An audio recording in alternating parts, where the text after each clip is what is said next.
Good evening, folks. We're coming to you live from my wife's basement where my cat is staring at me judgingly, and the countdown to the end of my marriage, also known as the Final Fantasy VII Remake, just hit T-minus 3 hours. We got a good stream for you tonight. We're going to be looking at the top 10 pitchers and top 10 relief pitchers from our bronze tournaments over the last 2 weeks. But first, we're going to get right into it with some play-by-play here at Dewey Decimal Stadium as they match up against the Fabic Experience in Game 7 of the quarterfinals of a Bronze 32 tournament. Now, the Decimals were down 3-0 in this tournament, and so they're looking to make a historic comeback and hopefully blow the doors off of these guys tonight to move on to the semifinals and actually get us some prizes. We send Kenshin Kawakami to the mound today with our normal defense as they'll face Vic Davalillo leading off for the Fabic Experience.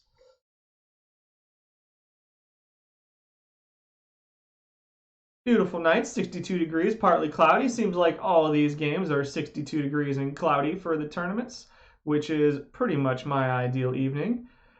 And Davalillo will hit a ground ball to Joe Tinker at short. He throws on to first base for the first out of the game. That brings up Brett Gardner for the Experience. The 1-0 pitch to Gardner. He swings and bunts it back to the pitcher, who picks it up, throws to first. Will not be. Oh, he's safe. Gardner makes it to first with a bunt single. 1 out for Kevin Crone. 2-0 pitch. He swings and loops it into center field. On comes Dom Demeter to make the play for out number 2. Brett Gardner will have to hold it first. And Chris Davis steps up, got some power in his bat. Throw to first is not in time. The 2-1 pitch is over to first again. Davis runs the count full. The 3-2 pitch swung on and missed for strike 3. Kawakami works around a 1-out bunt single to get out of the first inning. We move on to the bottom of the first with no score. The Decimals trying to get on the board early in this game, facing Brett Tomko. Johnny Evers will lead off. And he will slice it into left field. It's dropping in front of the left fielder for a leadoff single. Good start for the Decimals, who have struggled a little bit in this tournament on offense. Batting second is A.J. Pierzynski. And he'll face a 1-0 pitch and swing and hit it to the first baseman, who boots it. Big error there by Yastrzemski at first base. It'll be first and second with nobody out here in the first inning as the Decimals trying to get something going early with Kevin Crone, who swings and hits a fly ball to right. Should be an easy play for the right fielder. He's under it. Makes the play. Evers will tag up and move to third. And the first run of the game is in scoring position with 1 out here in the first for Phil Plantier. He'll face a 1-2 pitch and swing and miss for strike 3. Plantier cannot come through with runners in scoring position, and that's going to bring up Al Smith. The first pitch to Smith is hit on the ground to short. An easy play for the shortstop, who's on to second for out number 3. Both teams get a hit in the first inning, but no runs score, and it remains 0-0 on to the second. Tyler O'Neill will run the count full on Kawakami. That one's popped up into shallow left field. On comes Al Smith. Makes the play for out number 1. Carl Yastrzemski, after making an error in the first inning, will step up. The 1-2 pitch to him, not the best inning and a half for him so far as he strikes out. And Scott Fletcher steps up. Scott Fletcher, if you watched last night, is my number 2 rated third baseman. He'll bloop it down the left field line. Smith coming in. We'll get under it and make the play for out number 3. We'll head on to the bottom of the second inning now. Mike A. Marshall, Dom Demeter, and Ryan Roberts coming up this inning for the Decimals to face Brett Tomko.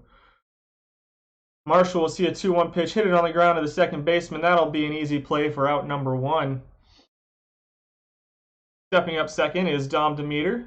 Been a mainstay for the Decimals in center field for some time now. He'll see a 1-0 pitch. Brett Tomko with the pitch. It's hit up the middle, fielded by the second baseman, on to first. Fletcher makes the play, and that's out number 2. Now with 2 outs, Ryan Roberts will step up. Former leadoff hitter for the Decimal, batting 8th now. Swings and hits a fly ball to center field. Should be an easy play. Drifting back just in front of the track Davalillo makes the play, and that'll be the end of the second inning. It remains 0-0 here in Game 7 as the Dewey Decimals still hoping to claw back from a 3-0 deficit. Kawakami pitching well through 2 will face Kevin Elster, McGuire, and Davalillo, the 8, 9, and 1 hitters for the Experience. Elster laces one into the right field corner. That's going to bounce off the wall for extra bases. Picked up out there and thrown into second base, and he won't be able to get it in time as Plantier can't get it back in time. It's a lead-off double. Reese McGuire with the count 1-2 hits it softly to third base. Gonna have to go to first is Roberts, but he can't get it in time. It's an infield hit, the second infield hit of the game for the Experience, and runners are going to be on first and third with nobody out. For the top of the order, and Vic Davalillo. Davalillo hits one into right field, and that's going to break the scoreless tie. McGuire will move to third, and runners remain at first and third as Kawakami looking to try to find a way to limit the damage here in the second, but nothing doing so far. Gardner steps up, and he laces it into left field, and that's going to make it at least 2-0, maybe more. As Davalillo comes around second into third, he'll cruise into third. It's a double for Gardner, 4 straight hits for the Experience, and it's 2-0. Runners on second and third with nobody out. Time to start getting somebody warming up in the bullpen. Kawakami in a lot of trouble here in the second inning, but he'll get Kevin Crone to swing and miss for strike 3. And now there's one out with Chris Davis coming up. The 3-1 pitch to Davis with the infield and it's popped up right field. Runners are going to tag. He makes the play, the throw to the plate. Will it be in time? No, it's 3-0. The Experience with a big third inning so far. Tyler O'Neill looking to keep it going for them. The 1-1 pitch popped up to right field. This should do it. Kawakami finally gets out of the inning, but not before major damage done. 3 runs on 4 hits in the inning for the Experience, as the Decimals are going to have to find a way to claw back, starting here in the bottom of the third. We'll see Joe Tinker, and then the top of the order with Johnny Evers and A.J. Pierzynski coming up. Tinker sees a 3-1 pitch. Hits it on the ground of the first baseman for out number 1. That'll bring up Johnny Evers, who singled in the first inning. Swings and hits it back to the pitcher. That'll be an easy play for out number 2. And the Decimals just unable to get any offense going so far. A.J. Pierzynski steps up, and the first pitch that he sees is hit softly on the ground to the second baseman. Fletcher up with it, throws to Yastrzemski at first for out number 3. We're a third of the way through the game. The Decimals were down 3-0 in the series. Now they're down 3-0 in the game. Gonna have to be an epic comeback for this one to go in their fortune. Yastrzemski will lead off this inning for the Experience, followed by Scott Fletcher and Kevin Elster, who started things off last inning. The 0-1 pitch to Yastrzemski is driven into the gap, and Kawakami just doesn't have it tonight. Yastrzemski's rounding first, going for 2. It'll be an easy double.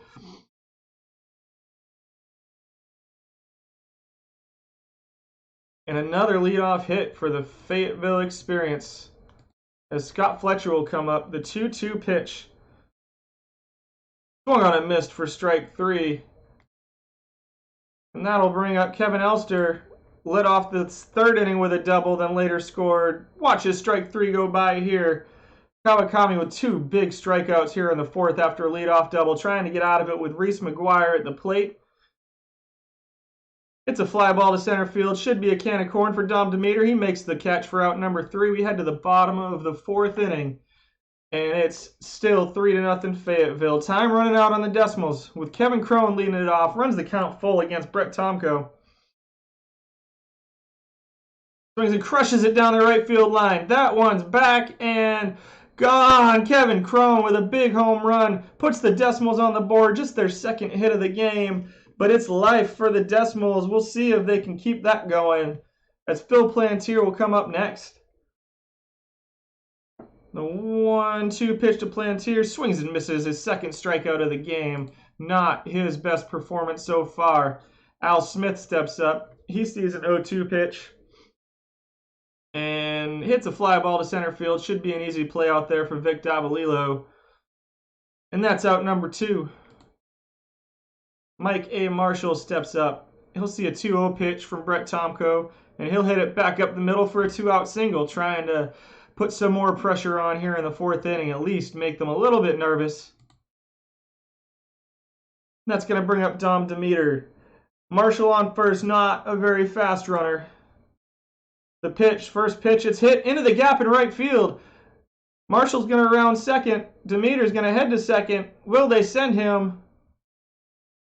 They will. The throw to third. Marshall's going to get gunned down at third. Demeter is out at third, but not before the runner scores. Makes it 3-2. Some bad base running there from Demeter. Aggressive, but it ends the inning, but it drives in a run, and it's 3-2. Still in favor of the experience, but the Decimals trying to come back and get back in it. Kawakami out for his 5th inning of work now. And that one's laced into left field. That's going to be extra bases to lead off the inning again. That's 3 straight doubles to lead off innings. Can Kawakami get around this one? He'll face Brett Gardner. It's going to be the 2-3-4 hitters with a runner on second. Gardner's first. Kawakami trying to buckle down. Gardner bunts it in front of the catcher. That will be out number 1, but the runner moves to third. He'll now face Kevin Cron, who struck out in the 1st inning with a runner on third. And strikes out again with a runner on third. Kawakami 1 out, closer to getting out of this 5th inning, as that brings up Chris Davis. Pitch to Davis, hit on the ground, back to Kawakami. He'll make the easy play and throw to first. Remains 3-2 heading into the bottom of the 5th. It'll be Roberts, Tinker, and then Johnny Evers at the top of the order for the Decimals this inning. The 1-2 pitch to Ryan Roberts. He swings and crushes it to right center field. Ladies and gentlemen, it's a leadoff double for Roberts. Putting some pressure on. Will Brett Tomko be able to work around a leadoff double? Kawakami's done it 2 innings in a row. Joe Tinker comes up, the 2-1 pitch to him. That one's hit into right field, and that one is going to fall in front of the right fielder. 1st and 3rd now with nobody out as the Decimals trying to get their offense going for the 2nd inning in a row. With the top of the order, Johnny Evers coming up. The 2-0 pitch is a throw to first, and Tinker is back safely. The 2-0 pitch, Johnny Evers is hitting to left field. Left fielder's there, makes the play. Will the runner be able to score? He will. He tags and scores. It's 3-3, ladies and gentlemen. We have a tie game here in the bottom of the 5th. The Decimals looking to make good on their bid. They were down 3-0 in the series. They were down 3-0 in the game. And currently, in the bottom of the 5th, we're all tied at everything. 3 games apiece, 3 runs apiece. A.J. Pierzynski up with 1 out and a runner on first. Pierzynski pops it up. 2nd baseman coming in, Fletcher. The shortstop calls him off. That'll be out number 2 as Kevin Elster comes in and makes the play. And with 2 outs, Kevin Cron will step up. The big number 3 hitter for the Dewey Decimals. Still a runner on first to throw. He's back safe. Tomko keeping a close eye on Joe Tinker over there at first base. And the pitch, and Tinker takes off for second. The throw, Tinker is going to be nailed at second. That's out number 3. We're going to head to the 6th inning. There's 4 innings left to decide this series, maybe more. Kawakami into his 6th inning of work. It didn't look good for him in the 3rd. That's a fly ball to center field, and for the first time in 4 innings, Kawakami gets the first batter of the inning out. Working around trouble the whole game so far. Carl Yastrzemski will step up next. The 2-2 pitch to him. Swung and hit on the ground to the 2nd baseman. On to first for out number 2. Kawakami looking for his first easy inning in a while. With Scott Fletcher coming up. The first pitch to Fletcher. He'll swing and hit it on the ground. Cron picks it up at first onto the pitcher covering. And Kawakami gets the put out for out number 3. We'll head to the bottom of the 6th. Game tied at 3. It'll be Cron, Plantier, and Smith now for the Decimals here in the bottom of the 6th. The 0-2 pitch to Kevin Cron. He swings and pops it up. Should be an easy play for Yastrzemski coming on. The second baseman Fletcher calls him off for out number 1. Up now is Phil Plantier, 0 for 2 with 2 strikeouts so far today. This one's blooped into left. Improvement on his strikeouts, but not enough. And it'll be out number 2.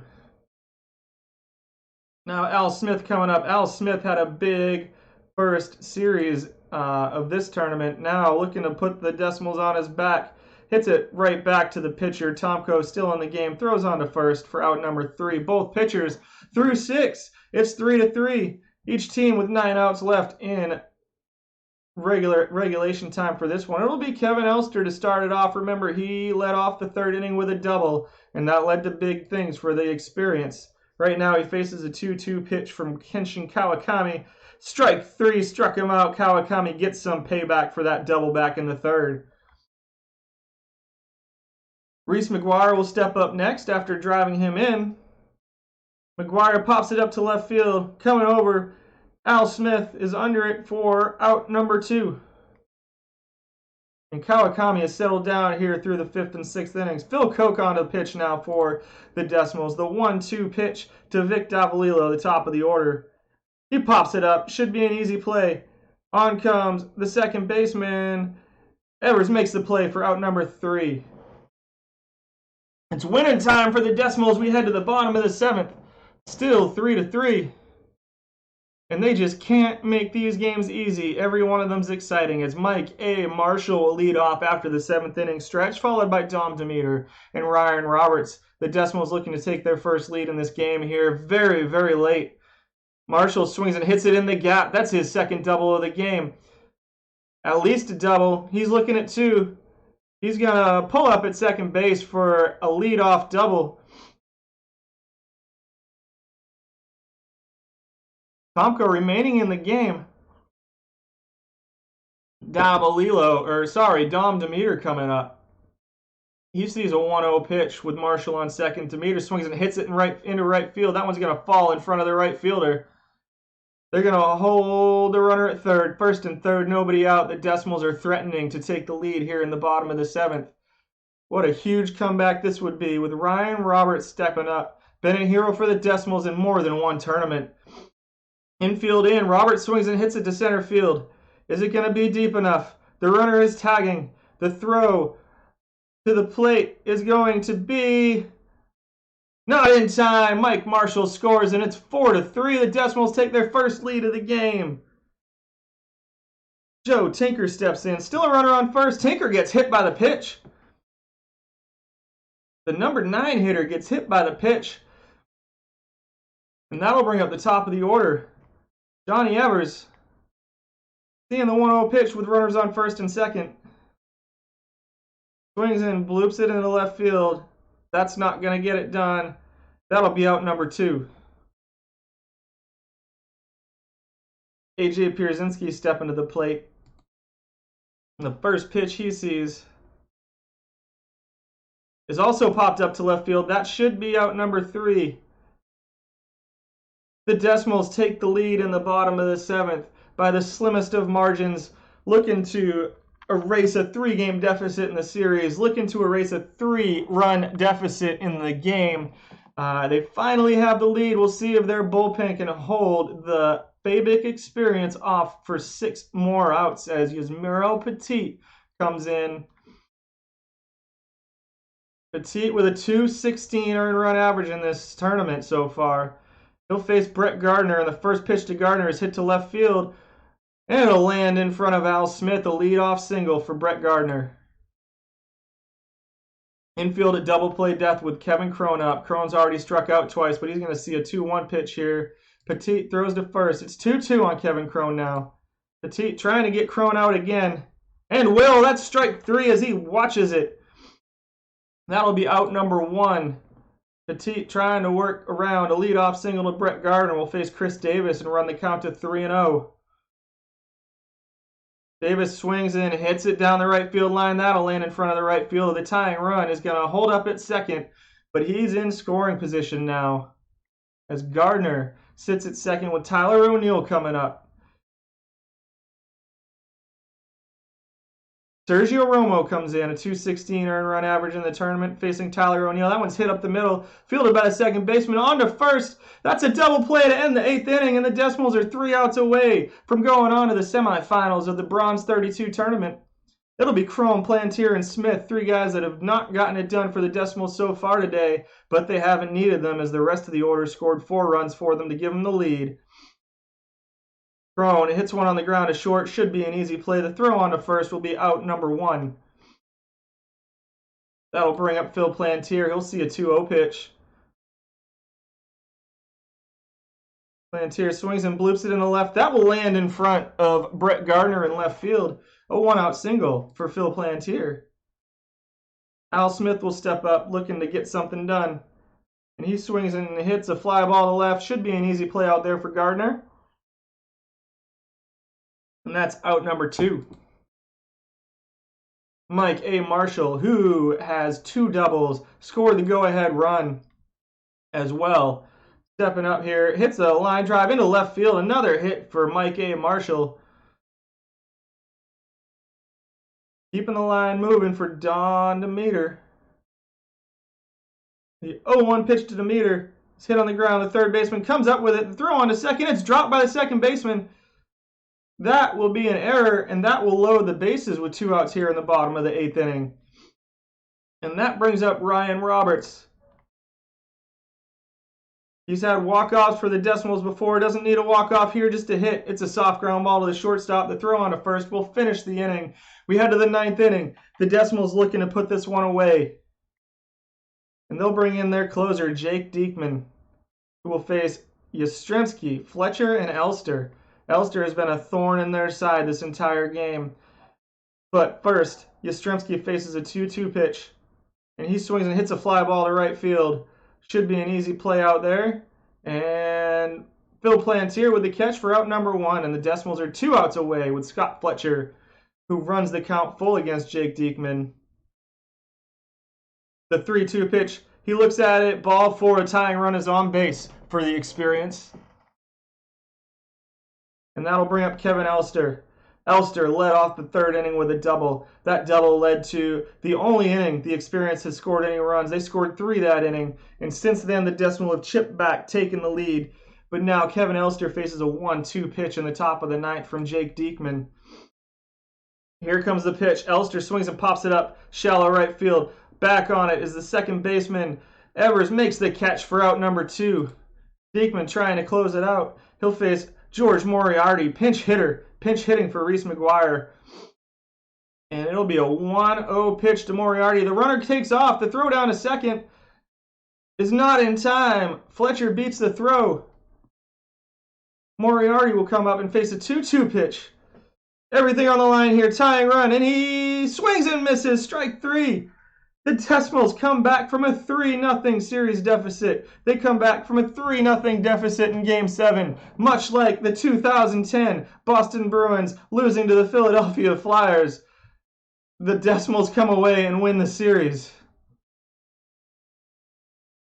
Well, that was exciting. This team just cannot make things not fun. Let's see how they're doing in the next series now. And then we'll get on to our top pitchers.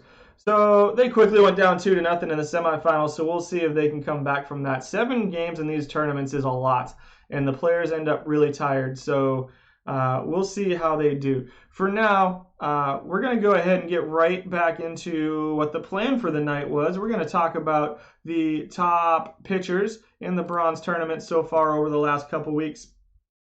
For 9 April 2020, we're going to start with your relief pitchers.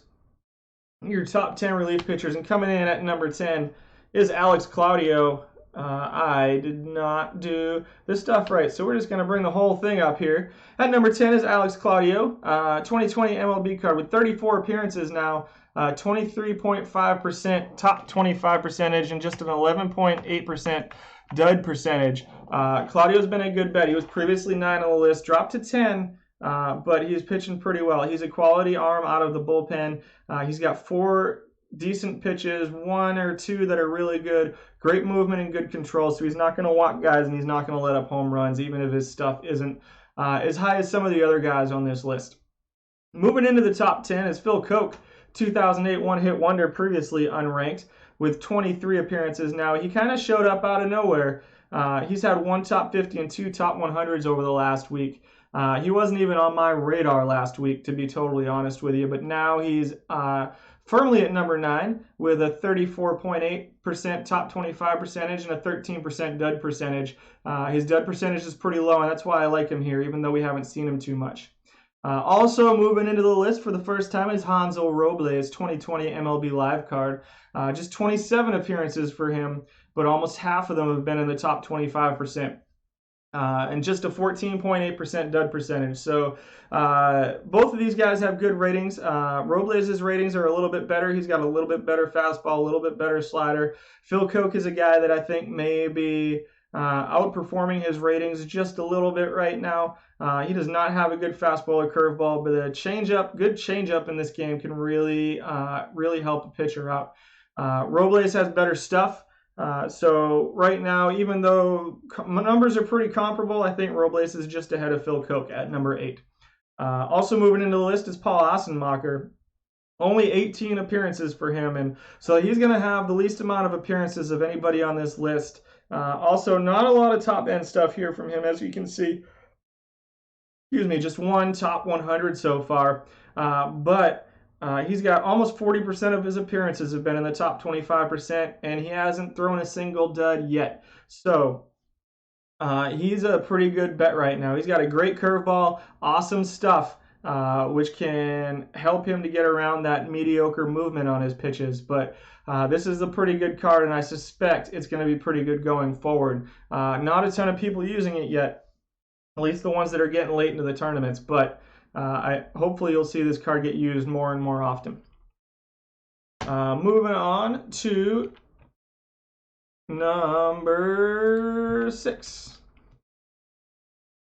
Here we go. We got everybody coming in. So at number 6 is Craig Stammen, 2020 MLB, previously number 10, so he's moved up the list. He's now been in 70 tournaments, or has 70 appearances that qualified for this list. One top 50, 4 of his appearances in the top 100, which is a lot considering how many relief pitchers there are. I know yesterday when we were doing the hitters, you saw some guys with 7, 8, 9, 10 performances in the top 100 of their positions, but 4 top 100s is quite a bit for a relief pitcher considering there's so many of them. 28.6% top 25 percentage and just a 14.3 dud percentage there for Craig Stammen. Really good ratings all across the board, 3 pretty good pitches. This is about as good a card as you're going to see out of the bronze level for relief pitchers. At number 5, dropping from number 2, he had a big picture last week, but now John Gilner has dropped to number 5, the 1969 one-hit wonder card. People still using him. He's got 75 appearances now, 5 in the top 100, 25.3% in the top 25%, but 13.3 dud percentage. Again, good ratings, pretty comparable to Stammen, one less pitch. He had a lot of duds this week. He was looking at like a 9% dud percentage last week, so his dud percentage went way up, which is the biggest reason he dropped. Also, his top 25 percentage went down just a little bit this week, so still a good card, still pretty effective, but just not enough to be in that top 2. At number 4 is Sergio Romo, the 2020 MLB Live card, unranked, just blew up, just showed up on this list out of nowhere. He's got 2 top 20s, 2 top 50s. Well, both of those are in the top 100. Showing almost 40% in the top 25, just a 14% dud percentage. Moving up, jumping way up the list right off the bat.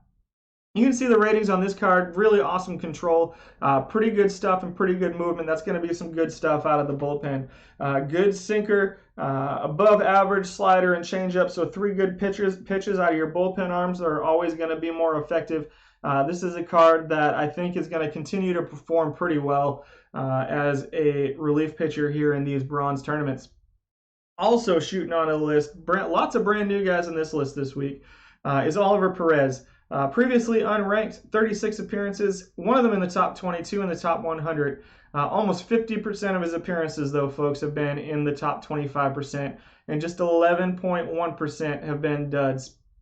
So he's been awesome every time he's got, most of the time when he goes out there. Really awesome stuff in this card. The movement's a little bit lower, but good control. So you may see him let up some home runs, Maybe not the guy you want to have in a one-run game because he could let up that game-tying home run, but he's got a great fastball and an excellent slider.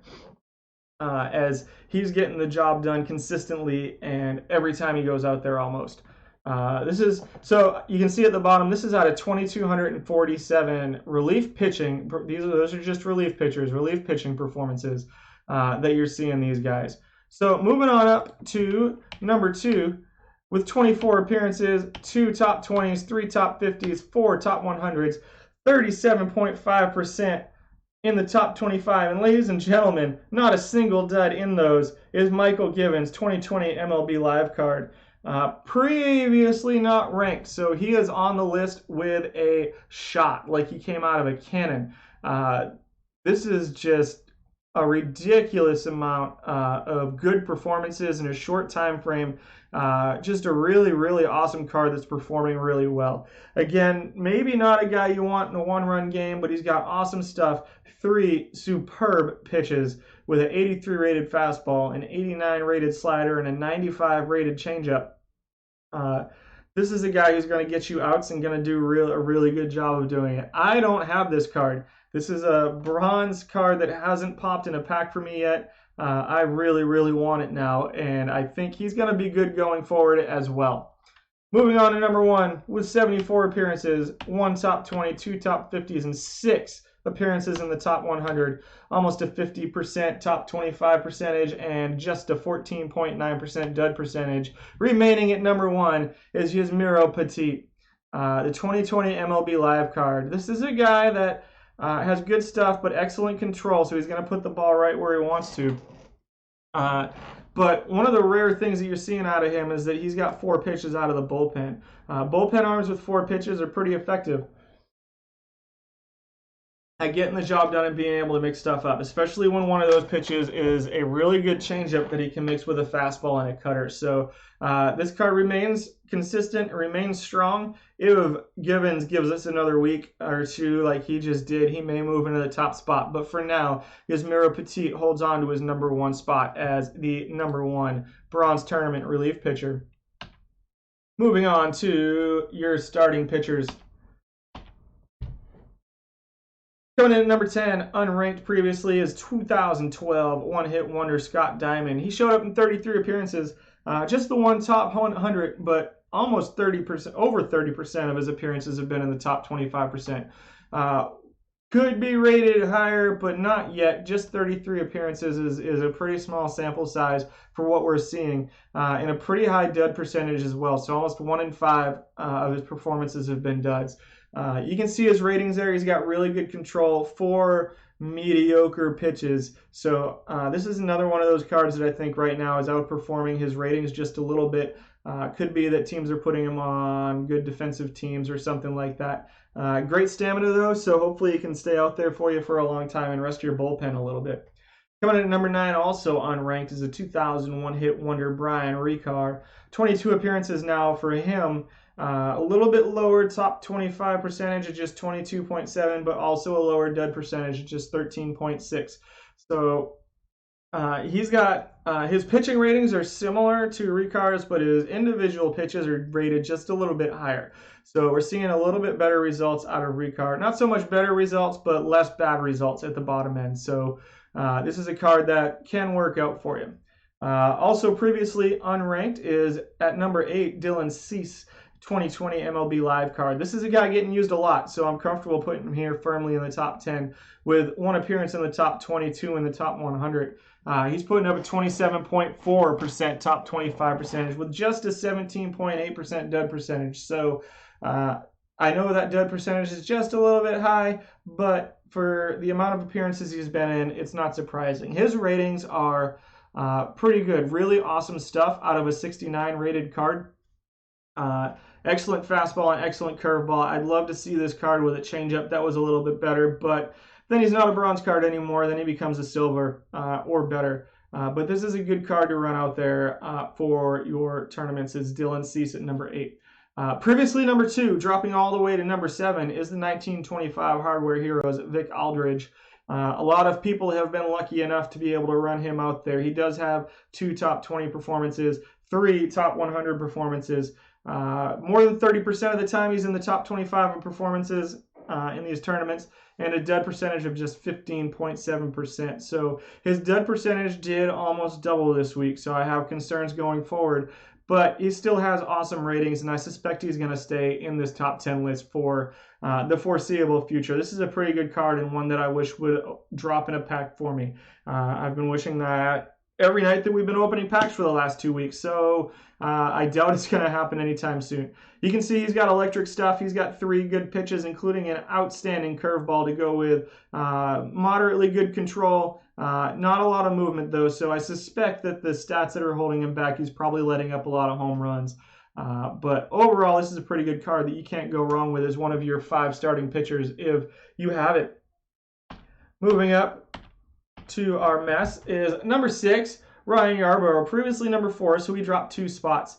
This is a card that continues to perform for me. He's had a couple dud performances for me, but he's getting used by everybody. 218 appearances, 13 appearances in the top 100 right now, which is kind of a rotating thing. But 33.5% of his appearances are in the top 25 and just 13.8 are duds. So move down just a little bit because some guys showed up that just had awesome weeks. But you can see his rating, good stuff, excellent control, 4 good pitches, including an above-average slider and changeup. He's a guy that you can definitely use in these tournaments as one of your starting pitchers.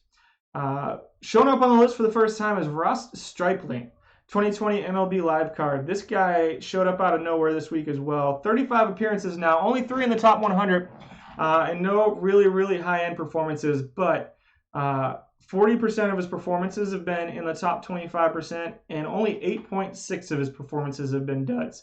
So he's not necessarily a number 1 guy right now, but you can easily put him out there as your 2, 3, 4 starter, and he's going to get the job done for you. He's not going to lose you tournaments probably based off of what I'm seeing from him. Ratings are really similar to the Ryan Yarbrough card. It's individual pitches rated just a little bit higher.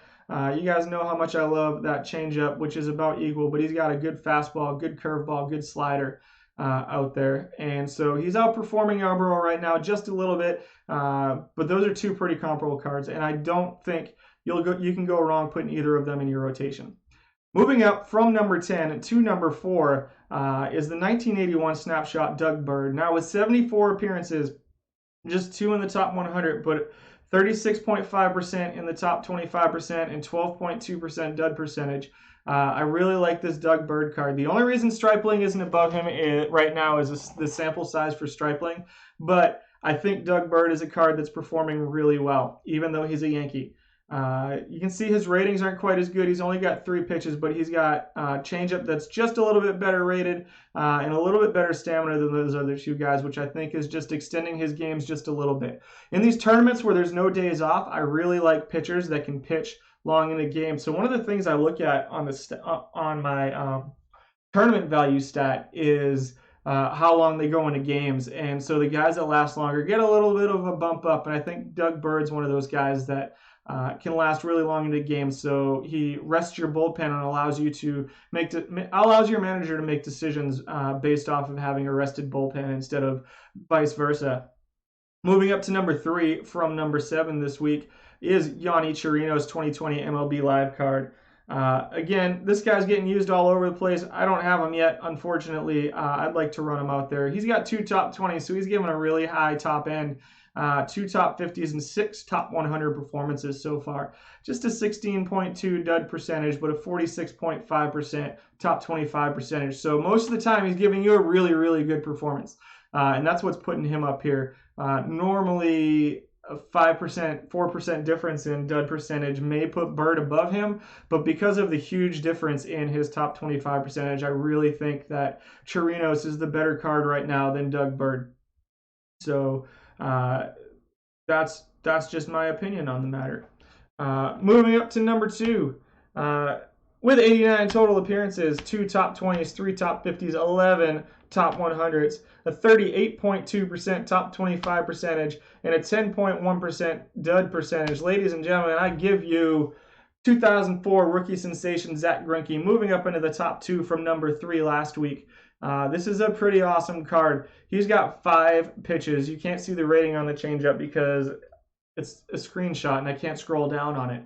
But he's got good stuff, outstanding control, doesn't walk anybody, does let up some home runs now and then with that movement. But those 5 pitches, even though the slider's not rated, awesome. The changeup, if you can see it, is rated pretty good, and those 5 pitches are getting it done for him. A 28.2% gap between his top 25 percentage and his dud percentage is just a huge, enormous gap, especially when the dud percentage is that low. This is a card that you can keep running out there and that I would love to have drop in our packs tonight, but we'll see how that shakes out. And finally, at number 1 with 71 appearances, 4 top 20 performances, 8 top 50s, 9 in the top 100, an incredible 57.7% top 25 percentage, and a minuscule 11.3 dud percentage. We give you, for the second week in a row, Brent Suter, 2020 MLB Live. Again, this is another card with 5 pitches and awesome control and good stuff. And I think that's what you're seeing in these bronze tournaments right now, is that these cards that have a lot of pitches are performing a lot better than the ones with just 3, which makes a lot of sense. But Brent Suter continues to get it done.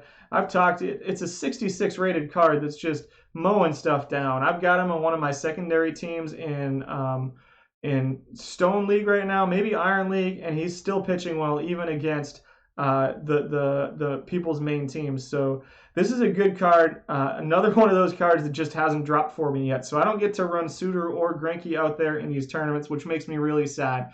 I actually only have 2 of the top 10 starting pitchers on my team, which is not great, but when you live at the whims of the packs, that's the way you kind of have to deal with it. So those are your top 10 relief pitchers and top 10 starting pitchers for this week. This is my current team and what I want.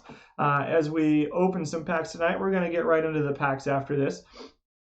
We got Ryan Yarbrough, Dylan Cease, Doug Bird, Brian Ricard, and Kenshin Kawakami running out there for us as our starters. The bullpen's a lot closer to what I want. I've got Diekman closing. He's not on my top 10, but I've really liked what I've seen out of him, so I'm running with him right now.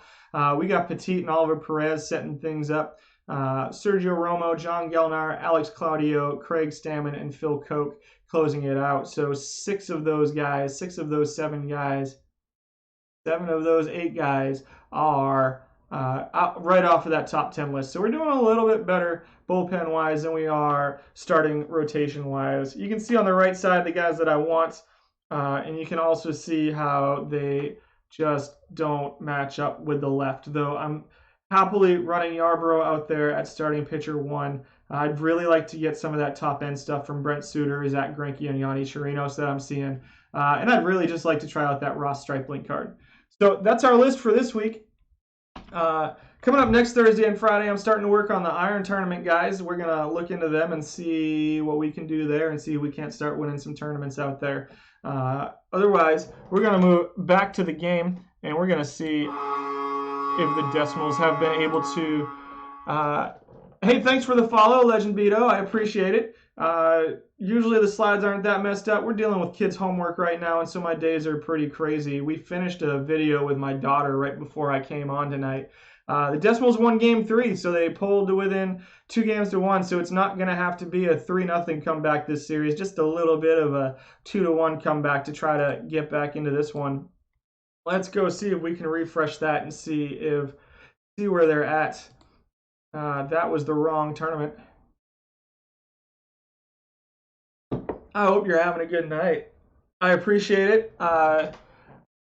You can check the YouTube that's up there. It's in the chat right now. I posted yesterday's video right before we came on today, so you can check out yesterday's. You can see the hitters and the pitchers from last week too.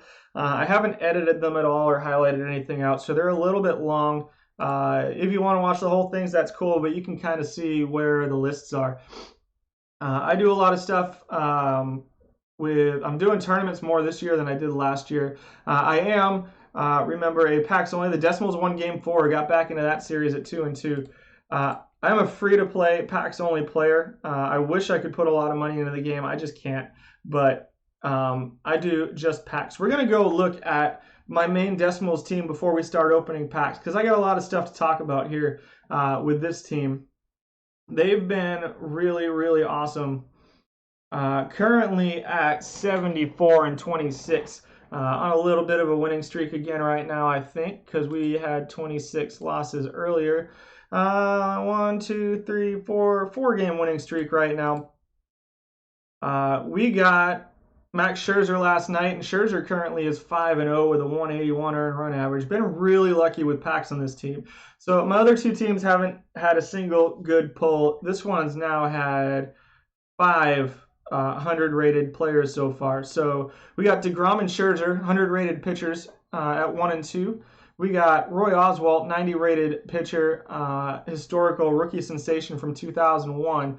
Boy, does that make me feel old. At number 3. Juan Guzman has been mowing guys down. He was our number 2, dropped down to number 4, having just a little bit of an off year. And then Strasburg at number 5. Just really, really awesome pulls on the pitching side for this team so far. In the bullpen, everybody's been good. Ryan Presley's even been better today than he was yesterday. Veras had a little bit of an off day today, but lots of 2s and 1s out of the bullpen right now. Keep in mind, this team stunk in the entry league, and so they started in Iron League. Now they're in Stone. Actually, they started in Stone, and they weren't very good last week, so they're still in Stone, if I'm not mistaken. Let me look at the universe. So, yeah, so they were in Rookie League last week, Stone this week. So these guys are overrated for this league, but they're performing, and it's been a lot of fun, and they've got me a lot of points. Talking about the offense a little bit, though. So we got Dick Groat leading off, Elmer Flick number 2. I'm going to skip 3 and 4 for now. We're going to come back to them. Bryce Harper batting 5th for us at 268 with 14 home runs on the season. We got Gabby Hartnett catching for us, batting just 226, but adding some power there. We got Anthony Rendon at third base, batting 265 with an on-base percentage of 359, walking a lot for us. George Springer batting 8th, and then Anthony Rizzo batting 9th. You can do worse than that, even at once you get up to silver level. I want to talk about my 3-4 hitters real quick, though. In Nap LaJoy, I'm going to scoot up just a little bit. So we got, so we talked about our 200 pitchers that we had drop. I have had 3 100 batters drop. The first one was Huey Jennings. We looked into him just a little bit when I got him to drop last week. So if you don't know who Huey Jennings is, he played back in the late 1800s, early 1900s, and he's a name you should know because he still holds the Major League Baseball all-time record for being hit by a pitch. He has 2 more times being hit by a pitch than Craig Biggio finished his career with.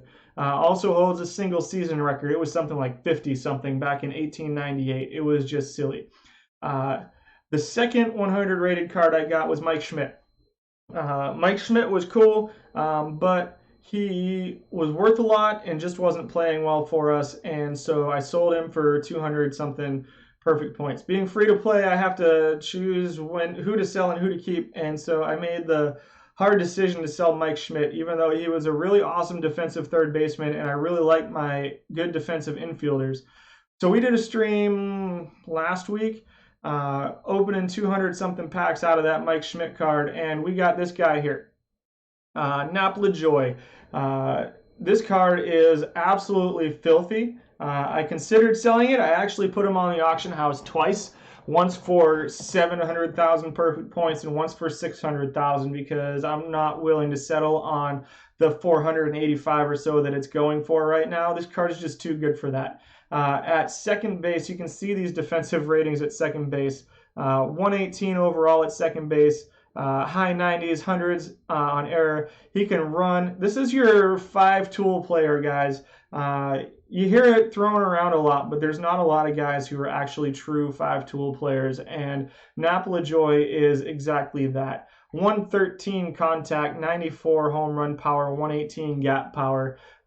He's batting 373 for us right now with a 439 on-base percentage, 621 slugging, and 1061 OPS. 8.4 WAR right now, on pace for 13.6. His projected WAR has come down just a little bit in the last couple days.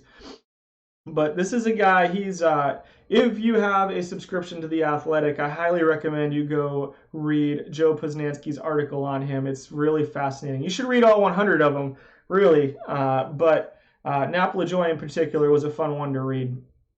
But this has been a good card, performing awesome for us. He does have 24 stolen bases right now, too. So we're looking at 60 doubles, 23 home runs, maybe 40 stolen bases projected for him. That's pretty good. I'll take it. The guy I want to spend the most time talking about tonight, though, is this next guy. I had no idea who this guy was, and I realized that today, and that's why I wanted to look some stuff up on him. So Jim Bottomley is just putting up stupid numbers at the plate for us this year. So you can see his ratings at top: 92 contact, 117 home run power. He's my designated hitter because he sucks at defense. He is not a five-tool player like Nap LaJoie is. But right now, 100 games into the season, he has 38 home runs, 26 doubles, and 125 RBIs, batting .346 with an 1145 OPS. On pace for 10.5 WAR. But what I want you to look at is right here. He's on pace for 62 home runs and 203 runs batted in this season. I doubt he's going to reach those numbers, but I'm going to be totally honest with you. He was on pace for 196 runs batted in last night, and so his projected RBI number has gone up in the last 24 hours, which I did not expect. So we'll keep an eye on that over the next couple of days and see what he does. But what I did do was I looked him up on the internet today because I wanted to read about him just a little. And so when I look at Baseball Reference, his stats are kind of interesting. He played for St. Louis for a lot of years. Looks like 11 years for St. Louis. Then he moved to Cincinnati and then played for Cleveland for a little bit. More of a doubles hitter, so he's hitting a lot of home runs here and out of the park, 21. But he's more of a doubles hitter. Led the league twice in doubles with 44 and 40 back in 1925 and 1926. His rookie year was 1922. In 1928, which, let's see, what card is this? Because this is a peak card for him, which makes sense. So in 1928, he had 20 triples and 31 home runs. So not a slow guy and had some power. 31 home runs back in 1928, led the National League. He finished his career with 219, with 465 doubles. Won the MVP award in 1928 while playing for the St. Louis Cardinals. Won 2 World Series with them. I believe it was 1926 and 1931 were the year the Cardinals went to the World Series. And then I delved a little deeper, and so I talked to you about Huey Jennings, and I said, hey, this is a name you should know because he holds these records. Well, Jim Bottomley has the Major League record for runs batted in a single game with 12. He had 12 runs batted in. Let's see, it was right here, September 16th, 1924 at Ebbets Field against the Brooklyn Dodgers. He set the all-time single-game RBI record with 12. 12 RBIs in a single game, guys. That's silly talk right there. And so I think that's a really interesting card, and he's been crushing it for me. I've been pretty happy with him throughout all of this. So that's enough about my team. We talked about our pitchers tonight. We got to watch some play-by-play, and highly recommend you go back and watch that when I repost this video tomorrow because that was very entertaining. I won't spoil it for you. Or as little as possible in case you've already seen it. But right now, we're going to go ahead and move on to our 30 packs for the night. This is all from selling the duplicate golds and whatever. We had a good night last night. We got a perfect Scherzer. We got 2 Strasburgs. We got an Aroldis Chapman, which we sold because he's gross. And we got one other diamond. I forget who it was. But I sold him, and then we got a bunch of golds that were duplicates for me. So I was able to make up some of the money. We got 30 more packs to open tonight, and hopefully we'll get something good again. Starting out with not much good. We're also looking for those bronze cards. So that's one of the things I've enjoyed about the tournaments is being able to be on the lookout for certain particular bronze cards that I don't have yet, particularly Brent Suter and the other pitchers that I'm missing. Suter and Greinke would be dream bronze cards for me tonight. That 2004 Greinke and that live Suter. I don't know how I haven't had them drop yet, or at least that Suter, since it's a live card. It just won't drop for this team for some reason. I would love to get my hands on that Michael Gibbons card too and put him in my bullpen. Couple packs in, really not much to talk about. Hopefully next week when I get my head wrapped around the irons, there will be a little bit more to talk about for some of these iron cards. I'd really like to get 25, 30 or so tournaments in the books this week in iron and get as much of that data as I can. I've been running 12 to 15 tournaments a day to get this bronze stuff, and it's been a little bit of work. Trying to get all this stuff into spreadsheets. I'm sitting at somewhere around 22,000 total performances right now between batters and pitchers that I've looked at. And so Josh Van Meter's a guy who plays a lot of positions in bronze. I've seen him. He's got some top, and here's our first gold. It's Liam Hendriks, closer. Maybe a good bullpen arm for us. Van Meter's been good in bronze tournaments. Not quite good enough to crack any of the top 5 lists for any of the positions he plays, but really good guy to have if you're looking for a guy to platoon, or not necessarily platoon, but to be a utility guy for you all around the field. He plays infield and outfield at a lot of different positions.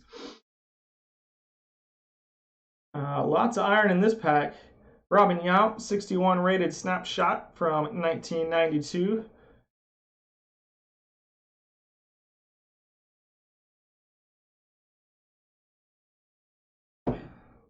Oh, we got a perfect Greg Maddux. Holy smokes, folks.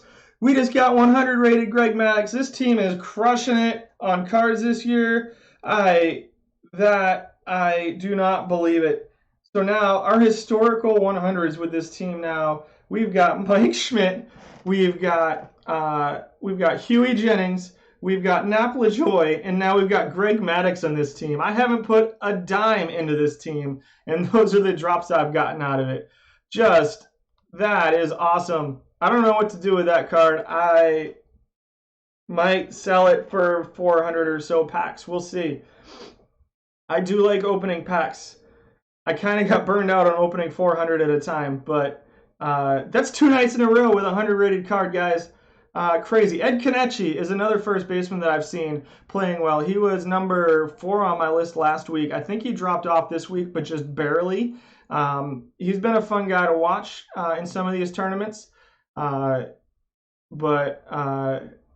still trying to get my head wrapped around getting Greg Maddux. Goodness gracious. Pie Trainer's a fun story from back in the 1930s. We got some pack luck the last 2 days for sure. I only opened 56 packs yesterday. I got the perfect Scherzer and 5 diamonds out of it, which was nuts. I thought that was nuts. And now we got Maddux. Just awesome.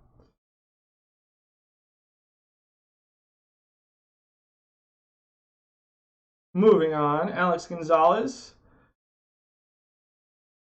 Dominic Brown, I've been looking for that card. I'm excited about getting that one. Here's another diamond. We got Jack Flaherty. Jack Flaherty is a guy I've been tracking on for a few years now. I've mentioned before on my streams that I played in a really deep Dynasty Fantasy Baseball League. And Flaherty, I had him in the minor leagues. And I was always really excited. So watching him turn into the pitcher that I expected him to, even as a Red Sox fan, Jack Flaherty has been a lot of fun to watch. That's a guy I was really looking forward to watching this year. I'm really sad that we're missing out on the baseball season.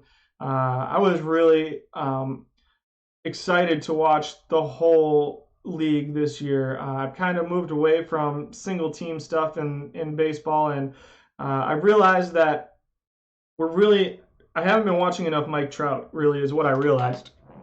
Because the dude may go down in history as the best player ever. And I haven't watched nearly enough of him live. So I look forward to baseball coming back. I look forward to being able to see these guys play again. I didn't watch a lot of games last year. I was going through some big life changes. and so I kind of lost track of baseball, but I'm really excited to get back into it when it comes back. I miss it a lot.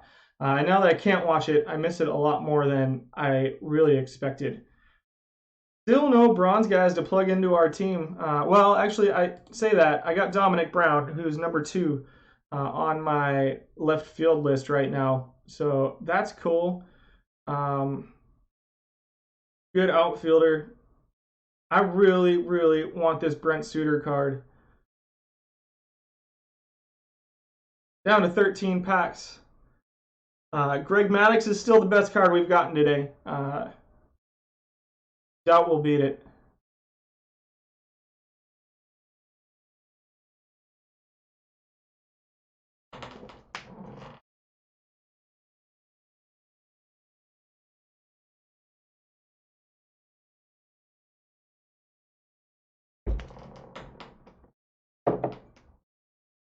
Roberto Clemente, Unsung Heroes from 1957.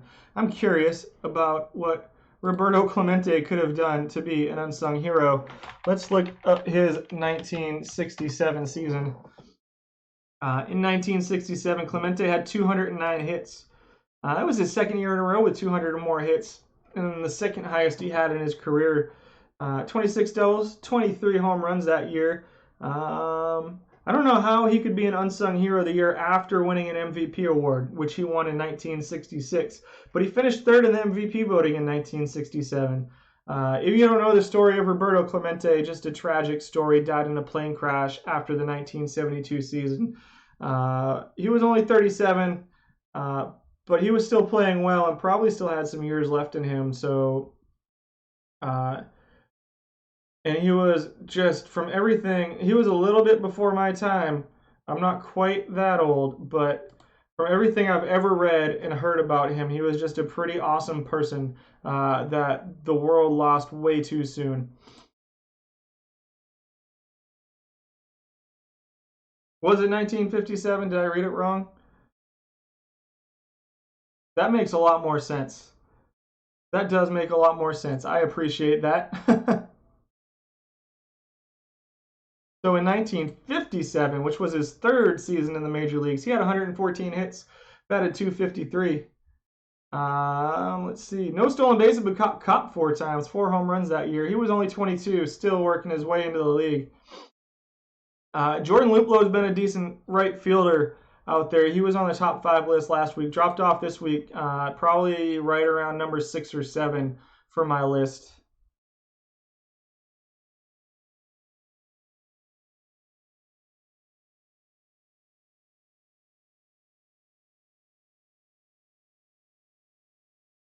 As we wind down the packs, we got 6 left. And there's absolutely no way it's going to give us 2 historical 100s in one night, I don't think. So we've probably seen all of the excitement for the night.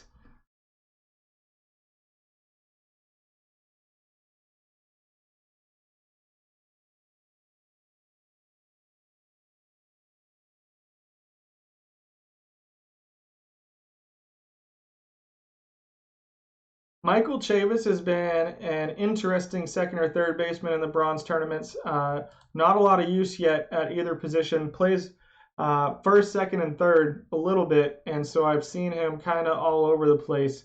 Not a guy that's been able to crack the top 5 in any of the positions that I've seen yet, but he's right kind of on the border of a couple of them. So might be a good guy to throw onto your team running in the bronze tournaments if you need a guy who can do that.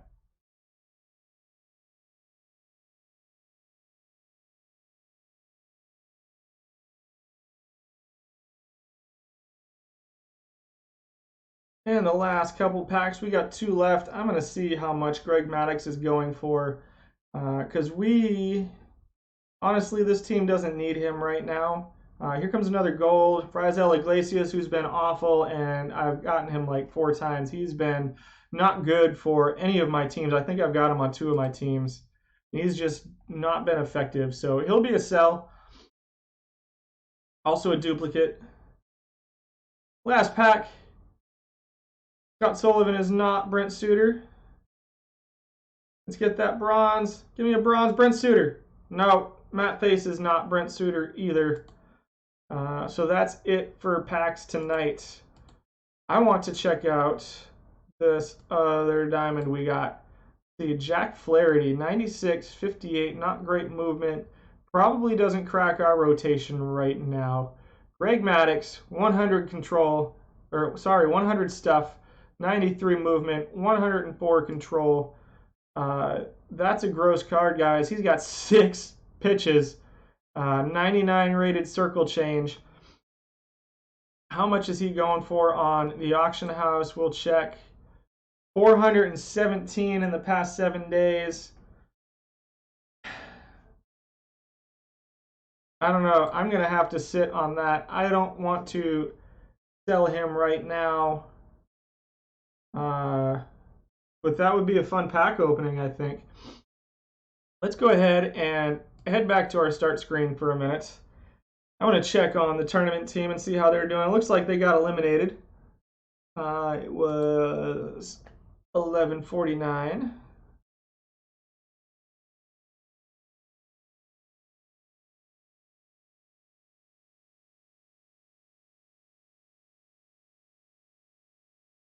They sure did. They got eliminated after going 7 games in the first 2 series and just couldn't keep it together in the quarterfinals.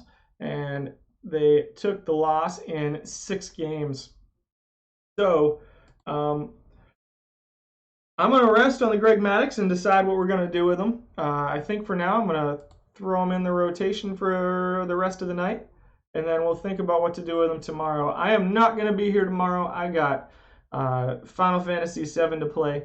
I do appreciate you guys coming out. Check out the previous streams on YouTube. Check me out on Discord. That's where my schedule is for the upcoming week. I will post in there hopefully by Friday when I determine what I'm going to be doing. We're going to move. I don't know who to move into the bullpen right now. My starting rotation's kind of stacked on this team, and I'm not sure what to do with it. Let's see how they're performing over here. See, the only bullpen arm not really performing is Ryan Presley, and I don't need another long relief guy because I've got Higbee and Bieber out there. But I think if I move Presley to the bench for now and bring up Maddux, who disappeared. I don't know where Maddux just went.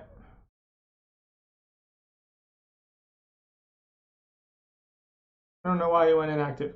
All right, there we go. That was really scary. Almost freaked out. You almost got to see me freak out. He disappeared. Oh, there he is. Over here. So pitching staff, we're going to put Greg Maddux in at, we're going to call it number 1. We're going to move Strasburg into the bullpen for now and let everybody else kind of drop down 1. We got 22 minutes till this goes, so I'm not worried about accidentally pitching Guzman twice. Greg Maddux takes over as our ace and will be our next pitcher. For any of you watching that are just starting out in Perfect Team, when you're running your pitching staffs, make sure you got them on Always Start Highest Rested. That is my recommendation. There are no injuries in Perfect Team, and so you don't have to worry about that. Strasburg is going to be our long relief, and we'll move Higbee to middle relief, and Strasburg can also be an emergency starting pitcher for us. So we'll submit that team. We'll see how Greg Maddux does. I'm going to give serious thought to putting him on the auction house, but we'll see. I really don't know what the plan's going to be there. This is a rotation that could go ahead and take this team all the way up to the higher levels of the league, even if I don't make any changes to the offense. And the offense is already pretty okay. So we'll see what I decide. I do like opening packs. It's very fun, but I like watching my team win too. So I'm going to go ahead and finish up and get ready to sign off. I do appreciate you guys coming out. I do appreciate you hanging out. Thanks a lot for the follow. check me out on YouTube. Check out my previous streams on YouTube. It's still a little bit of a work in progress. I'm still kind of learning all this stuff, so it is not a full-time job for me, and every day is a little bit of a learning experience. If you have feedback, either drop it in here, drop it over on my Discord that you can find, or find me in the Out of the Park Discord. You can just send me private messages or whatever you want to let me know. But I appreciate you guys. Have a good night. Stay safe out there. It's a scary, scary world, but I hope to see you all again early next week. Wish me luck playing Final Fantasy VII. Adios, guys.